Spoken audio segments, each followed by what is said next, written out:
Muri Zimbabwe tinokuchingamidzai zvekare kune chimwe chirongwa pano pa Facebook Secrets and Confessions. Tadzoka zvekare nemamwe messages. Regedzai tibva tapinda messages edu atadzoka takakubatirai. Message yedu yekutanga yakamira sekudai so.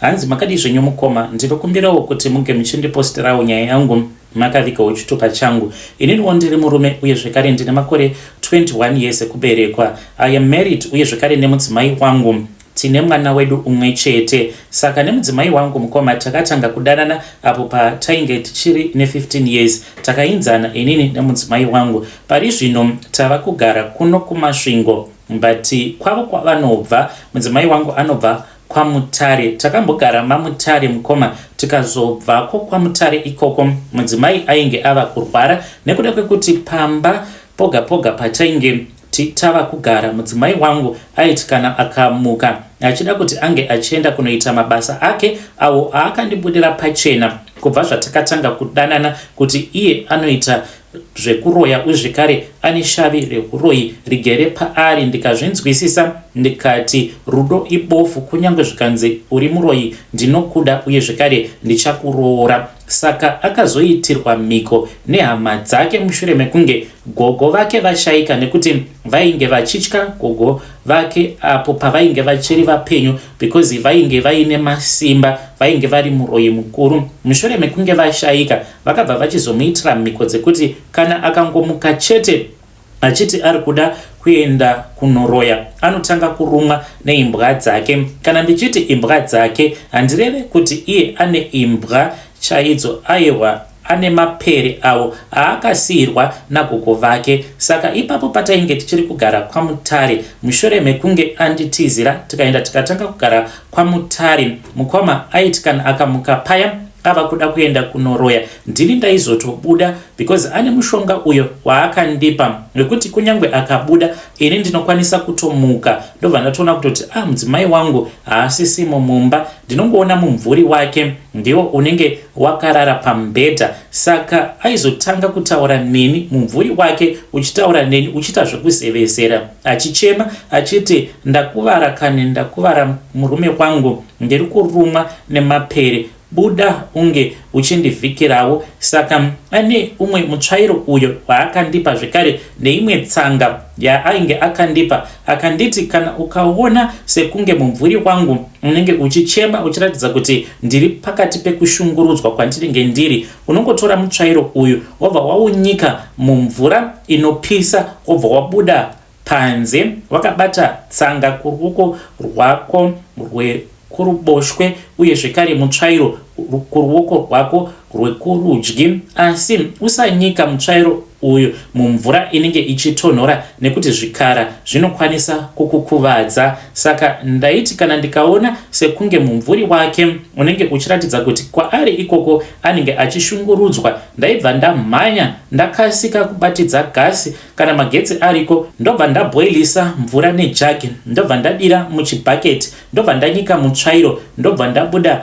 panze ndotanga kurwira mudzimai wangu. Dzimwe nguva ndaitomuona achita sekunge ari kuda kudemburwa nemapere acho iwawo. Apa mapere awa mukoma aizoti kana ndabuda panze na iwo obva atotanga kutochema nekuti anotaura, asi iwo haataure neni, anenge achingotaura nemudzimai wangu. Ndo zvakazokonzeresa kuti tinge tichibva kwaMutare tikadzoka tikatanga kugara muHarare. Takambogara pamba pavatete vangu. Dambudziko rainge riripo nderekuti vatete vangu zvino vainge vakapa vamwe madzibaba space pamba pavo yekuti kana vachida vanokwanisa kuzopota vachishandira vanhu vavo pamba pavo vasingavabhadharisi kana mari yerent. Izvo zvainge zvokonzeresa zvekare kuti mudzimai wangu asakwanisa kumuka usiku achienda kunoroya. Saka takabva tachizobvako kumusha tikabva tachizouya kuno kwatava kuno kumasvingo uko kwatava kuita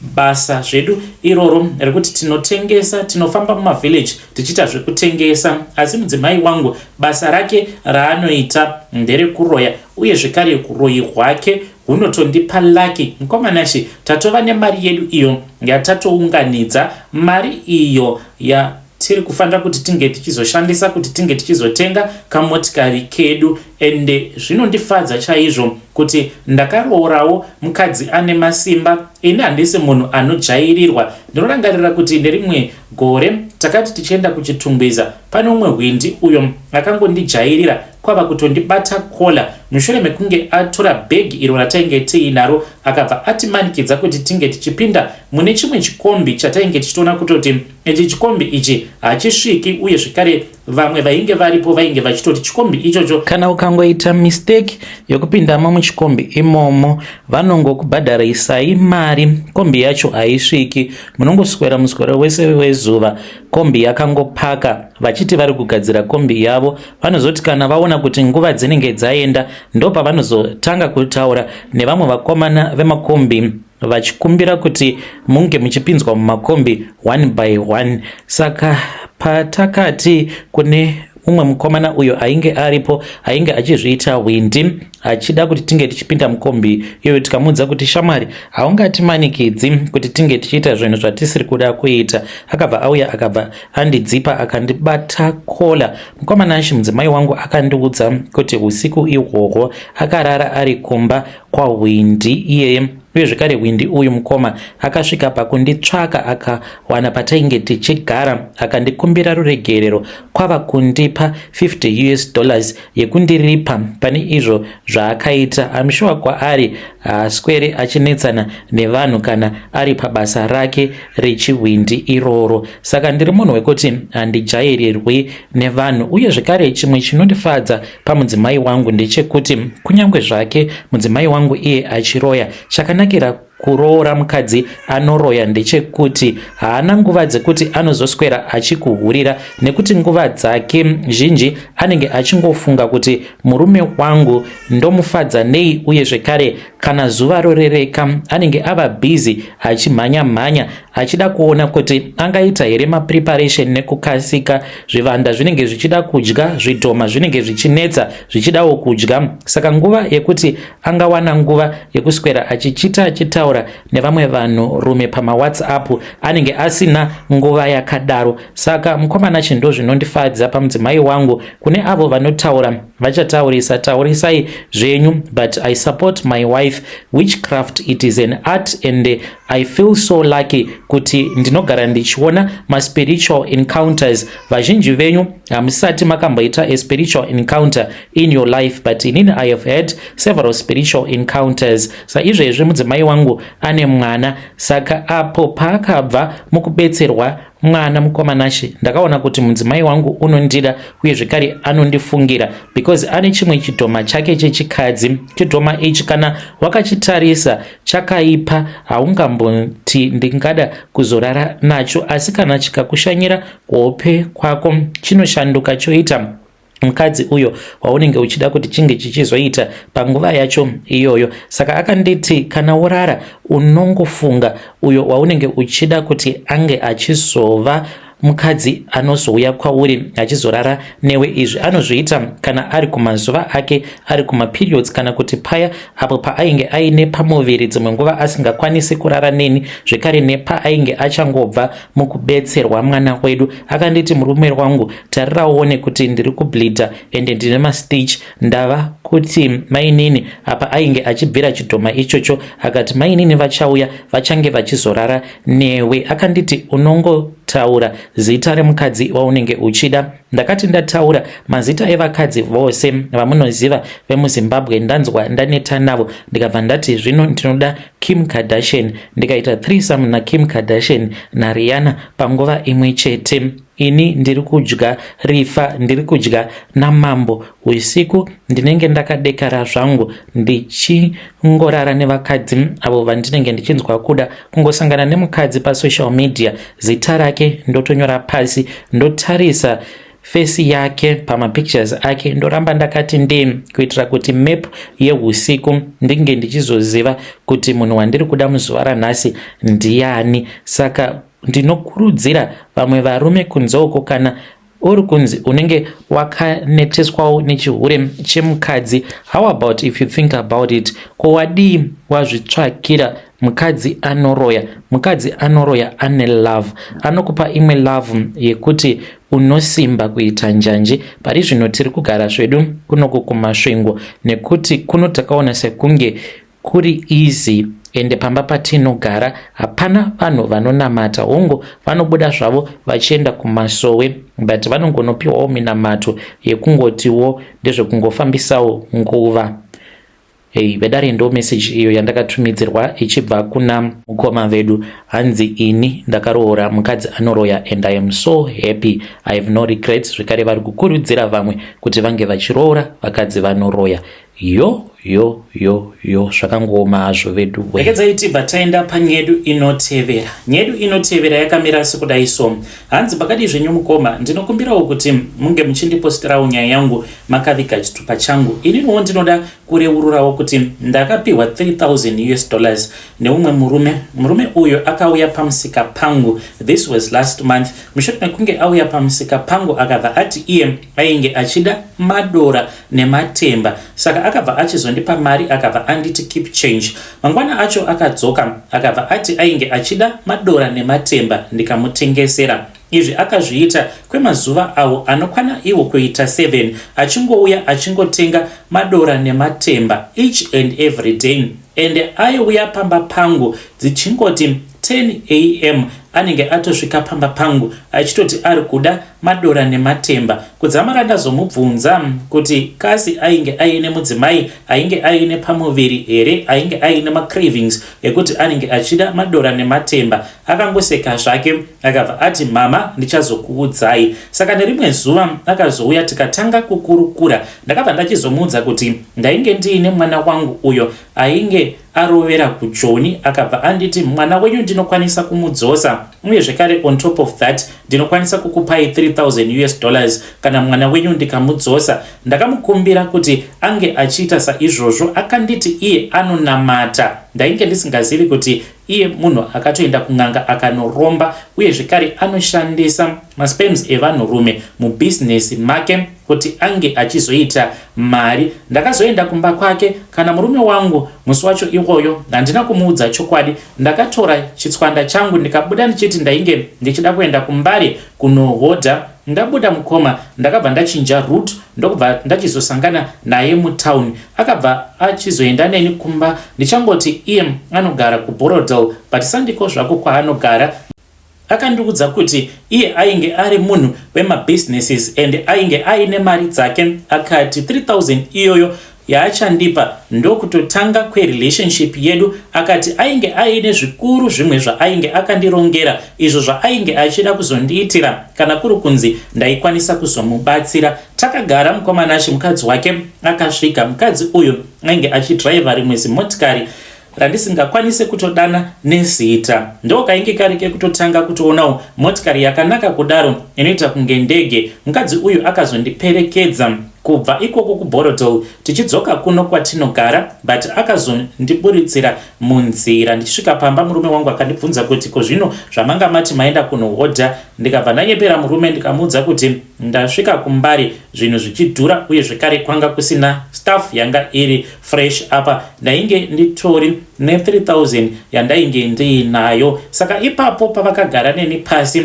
vakabva vandiudza kuti business ravo kuti ringe richifamba vanofanira kuti vange vachishandisa urume hwemunhurume. Ndikabva ndati zvino kwandiri muri kudei nekuti ini handisi murume. Saka ivo vakabva vati vainge vachida kundibatsira first of all kunamatira mwana wangu ainge ari kuJoni kuti ange achidzoka kunoku kuZimbabwe. Ndikabva ndati kana mukadaro ndingakutendai. Vakati vainge vachazondipa zvekare 3,000 on top of that. Mwana wangu mukoma vakamunamatira vakamuitira mhiko dzavo. Vanhu ava mukoma vainamata vakashama. Ndakaita mazuva everyday ndichienda kumba kwavo, vobva vakurura nhumbi dzavo dzose vopfugama, vobva vanditi ndige ndichipfugama ndiri kumashure kwavo. Asi ndaiti kana ndakatarisa murume wacho mukoma kumusana kwake uku kwaiva nerimwe gonye raibuda robva ranyangarika. Gonye iroro raiti rikanyangarika ndobva ndariona zvekare vari pakati pekunamata. Sezvo ndainge ndichida kuti mwana wangu uyo ainge arovera ari kuJoni ange achidzoka kuno kumusha,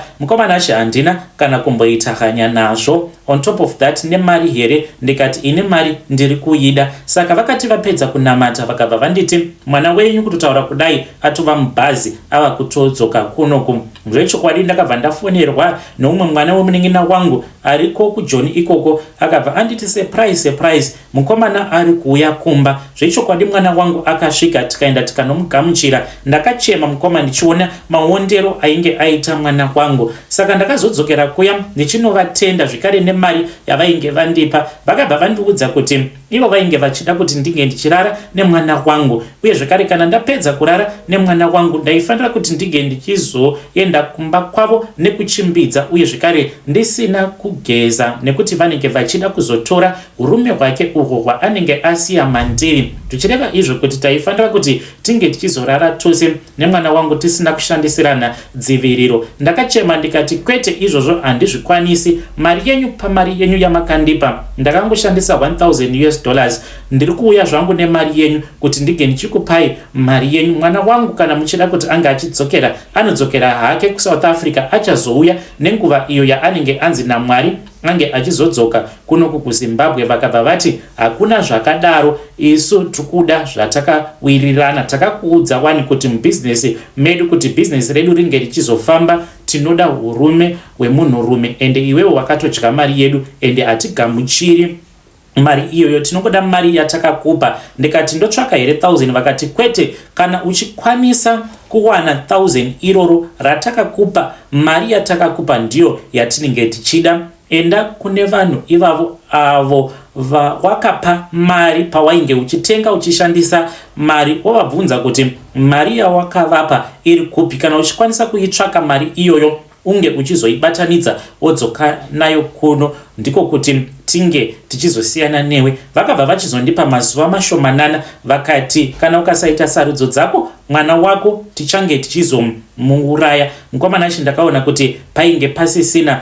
kana zvekuita, ndikabva ndachizovabvunza kuti zvino ndoita sei. Vakati vainge vasingakwanisi kuti vange vachindipa mushonga. Mukadzi wacho ndiye akazoti kwandiri, mother ndakunzwira itsitsi. Ndopaakabva achizondipa madrugs, akanditi madrugs awa ndoda kuti unge uchizoisira mwana wako mumvura, kana kuti muti kana achinwa doro womutengera doro wobva wamuisira mudoro macho imomo, obva anwa obva wachizorara naye. Ndo zvandakazoita mukomanashi. Ndakati ndichibvako ikoko ndokubva ndatengera mwana wangu doro. Ainge achifarira chibuku chaizvo, ndikatenga masikadhi ake ndikaisa madrugs aya. Mukomanashi mwana wangu akabva atanga kubatwa nehope. Baba vacho vainge varara. Ndakasimudza mwana ndikati handei kurumu kwako unge uchienda uchinorara. Mukomanashi ndakati ndamuradzika ndikadzokera kubedroom ndikaona murume wangu achitoridza ngonono. Ndakabva ndaita sekunge ndainge ndichiona zvangu movie.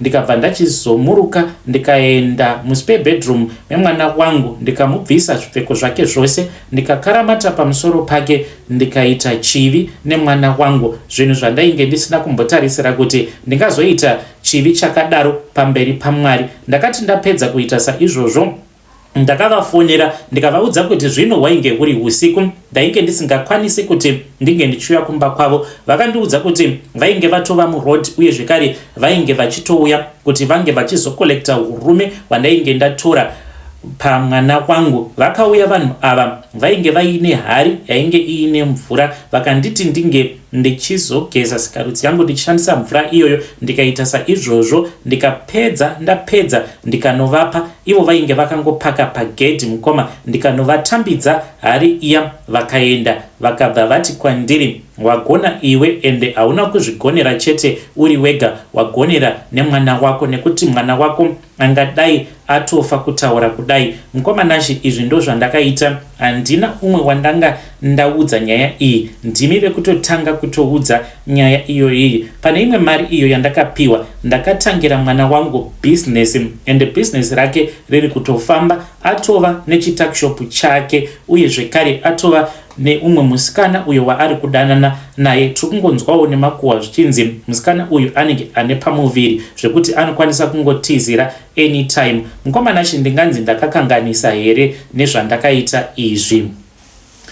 Muri yeZimbabwe ndo message iyo yandakatumidzirwa ichibva kuna vanzvadzi vedu. Ngatizamei kuti tinge tichitaura navo vanzvadzi vedu ava mucomment section. Hanzi chandainge ndichingoda ndechekuti mwana wangu uyo ainge arovera kuJoni ange achidzoka kuno kuZimbabwe, asi idzi ndo mhiko dzavakaitiswa nevanhu ivavo avo vakavapa mari vanhu vainge vakaromba. Strange things indeed they do happen in this world. Just imagine kurara nemwana wako mukomana kuti unge uchikwanisa kubhadhara chikwereti ichocho chemari yawainge wakapiwa. Apa vanhu ava hanzi vainge vachiti vanoda 1000 iyoyo, ende vachiti 1000 vainge vachiti vanoda 1000 iroro ravakashandisa. Mari yacho iyoyo hanzi vange vachienda kunoitora kune vanhu avo vavakatenga zvinhu kubva kwavari. Mademands acho zvakangooma hazvo vedu. Ngatisanganei zvekare mune zvimwe zvirongwa zvinotevera.